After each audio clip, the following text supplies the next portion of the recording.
emissions from our source material. In this explainer, we're going on a journey that frankly stretches the bounds of human imagination. We're going to start out looking at massive macro-scale Earth engineering, then we'll move out into deep space biology, and finally, we're zooming all the way down into the weird, wild world of quantum physics. I am so excited to guide you through this because it really shows just how connected the largest and smallest things in our universe truly are when survival is on the line. Okay, let's dive into this. Because, it sounds like the setup to a crazy joke, right? How exactly do you fuel an interstellar space mission using a disgraced, convicted embezzler and an understanding of subatomic particles? Well, the answer to that monumental scientific problem is one of the most fascinating engineering pivots you'll ever see.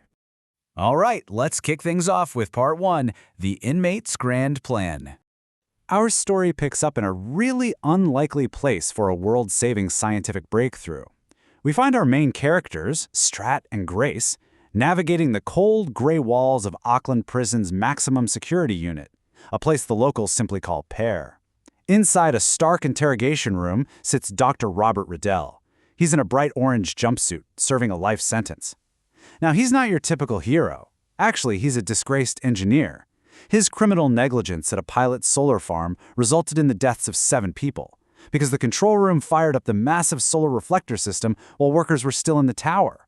And where was Riddell? He was off on a 3-month vacation in Monaco, gambling away millions of dollars he'd embezzled from the project. Yikes. It's a grim reality for sure. But Strat isn't there to judge his morals. She's there for his mind. Riddell immediately tries to make excuses for his crimes, but Strat just shuts him down.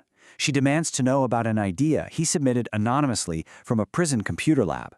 So Riddell pivots quickly. This is a guy who has spent his entire life studying the energy sector.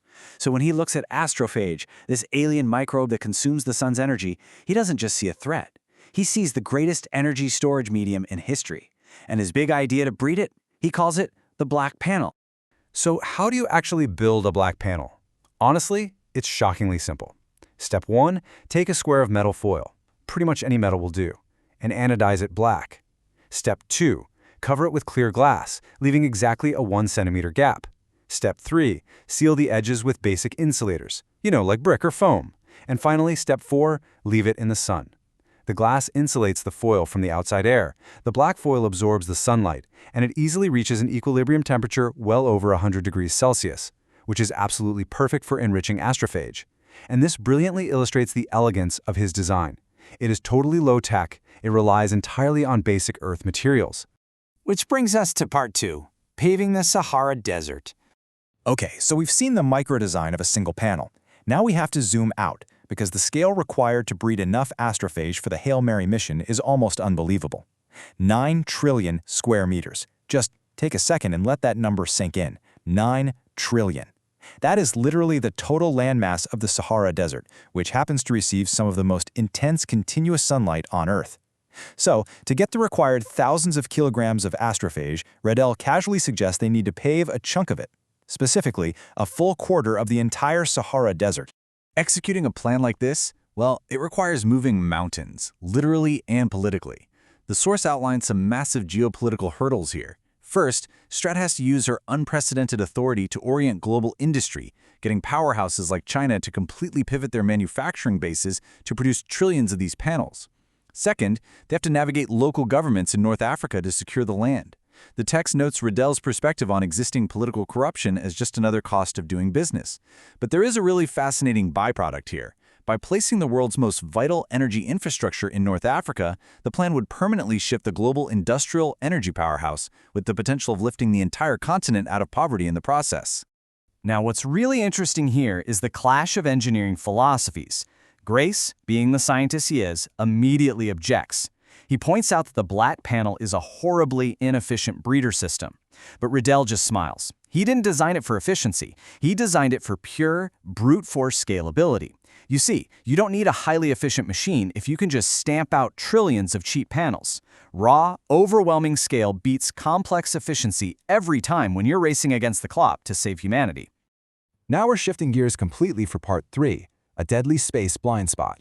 We are going to pivot right now from this incredible triumph of human engineering on Earth to a tragic, literal life-or-death situation in deep space involving our alien friend, Rocky.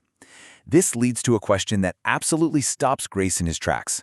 How on Earth, or, well, how on Erid, can an advanced civilization achieve interstellar space travel without ever discovering radiation?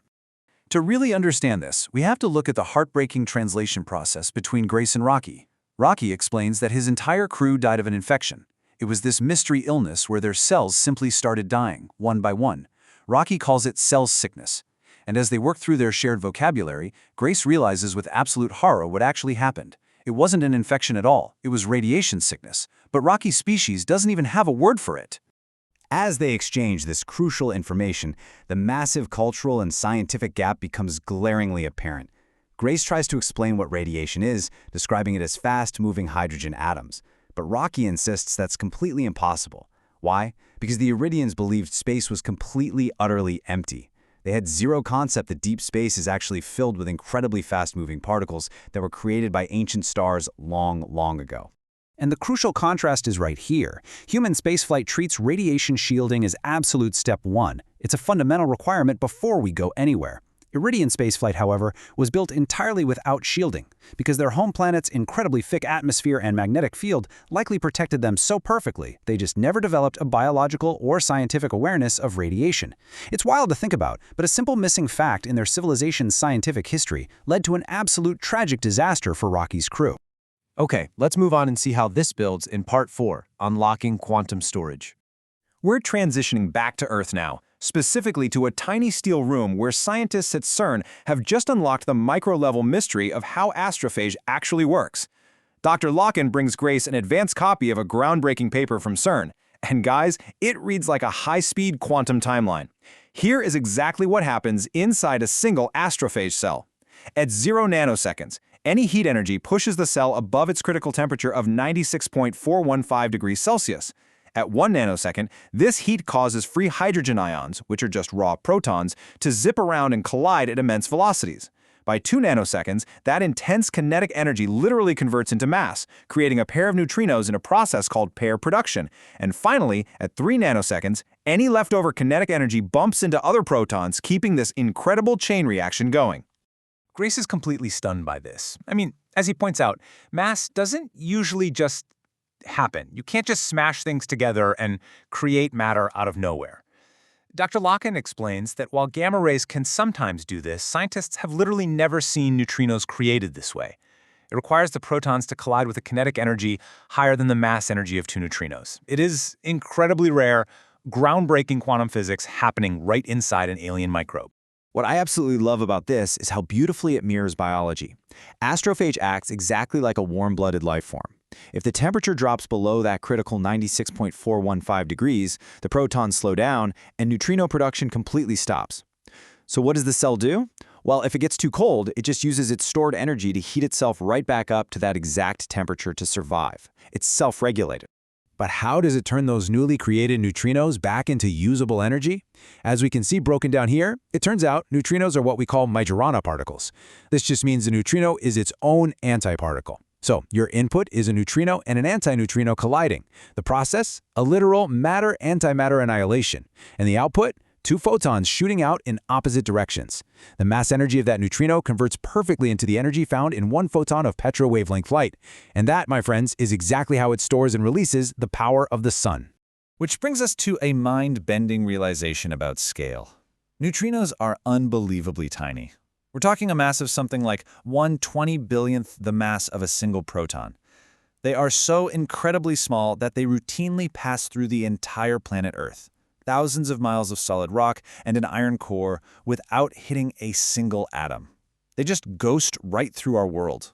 And that brings us to the ultimate lingering mystery of this whole explainer. Grace rests his chin on his hands and asks the question we are all thinking.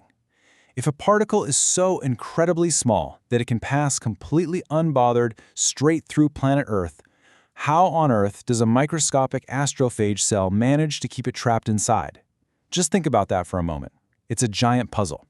I hope you really enjoyed this deep dive today, and I'll see you next time as we continue to explore the impossible.